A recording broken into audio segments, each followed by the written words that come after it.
En Inde et au Népal, les forêts de l'Himalaya ont des impacts majeurs sur le bien-être des populations. Mais ces forêts rencontrent diverses menaces, notamment la coupe de bois de chauffage, l'extension des cultures, les changements climatiques. Pour remédier à ces difficultés, François Libois est venu nous présenter diverses pistes qu'il étudie à l'Université de Namur avec ses collègues du Centre de recherche en économie du développement. Les forêts de l'Himalaya ont des impacts relativement importants, à la fois locaux, régionaux et mondiaux.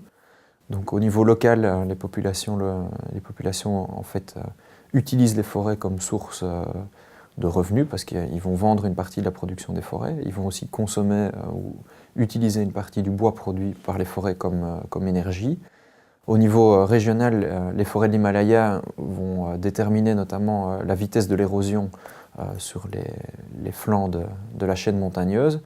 Et puis au niveau mondial, la déforestation, c'est un des facteurs accélérateurs des changements climatiques.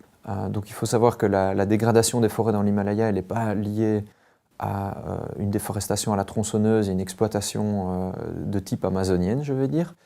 C'est plutôt une dégradation lente et liée en fait à la population locale qui rentre dans les forêts, qui va couper des branchages, à la fois pour se chauffer, comme énergie pour la cuisson et aussi pour donner du fourrage au bétail. Et donc ils vont couper des branches, c'est ce qu'on appelle de l'émondage, ça va amener à un affaiblissement des arbres.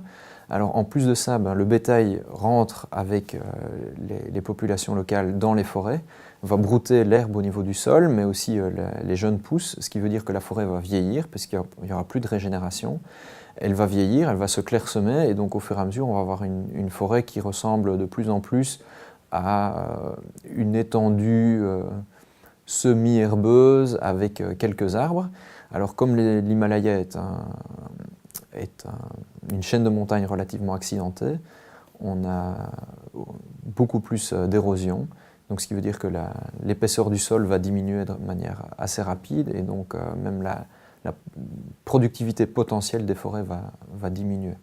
En effet, l'éducation est une des notes d'espoir, dans le sens où l'éducation va permettre en fait aux ménages de quitter les occupations traditionnelles qui les poussent en fait vers les forêts, comme l'élevage du bétail ou l'agriculture, et va leur permettre d'accéder à des sources de revenus qui peuvent être du petit artisanat, qui peuvent être des emplois en ville et qui donc vont diminuer leur présence dans les forêts et donc leur pression sur les forêts. Le Centre de recherche en économie du développement de l'Université de Namur travaille déjà depuis une dizaine d'années sur le sujet général de la foresterie dans l'Himalaya, et ça fait même partie d'un projet de recherche plus global qui a été lancé par le directeur du centre de recherche, le professeur Jean-Marie Balland.